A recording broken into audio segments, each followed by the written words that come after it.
শখ করে দানব আকৃতির এই ষাঁড়টির নাম দেয়া হয়েছিল কালাচান।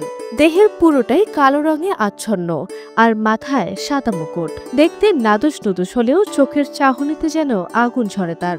নেত্রকোণে এবার গরুর হাট কাঁপাতে যাবে পূর্বধলার ২০ মনের কালাচান। অ্যাক্টিভেটেড কার্বন ডিওডোরাইজার যুক্ত কঙ্কা ফ্রিজের এক খাবারের গন্ধ অন্য খাবারে যেতে পারে না।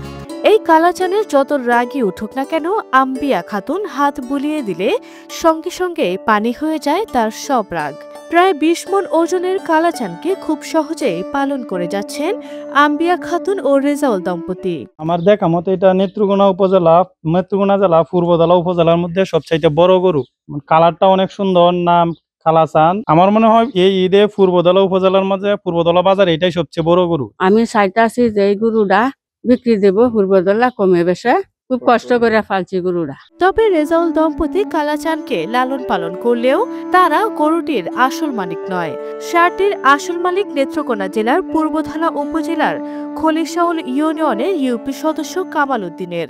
আমরা গরুরা এই অনেক কষ্ট করে লালন পালন করেছি। আমরা মনে করি আমরা সন্তানের মতো লালন পালন করেছি।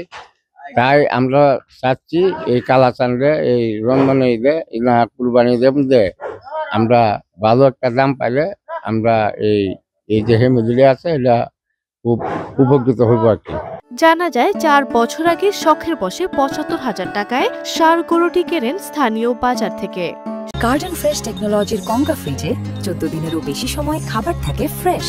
ষাঁড়টি কিনে লালন পালন করতে দেন তার ভাতিজা রেজাউলকে। পরে রেজাউল আর তার স্ত্রী যত্ন সহকারে গরুটিকে বড় করেছেন। এখন কাটল খাওয়াই, আমও খাওয়াই, কলাও খাওয়াই। আমরা আশা করি গরুটা পালছি, এবার আশা করি ভালো একটা দাম পেলে ছেড়ে দিব। ২০ মণের কালাচানের দাম হাঁকানো হচ্ছে ৮ লাখ টাকা। আশানুরূপ দাম পেলে বিক্রির আশা দিয়েছেন কামাল উদ্দিন।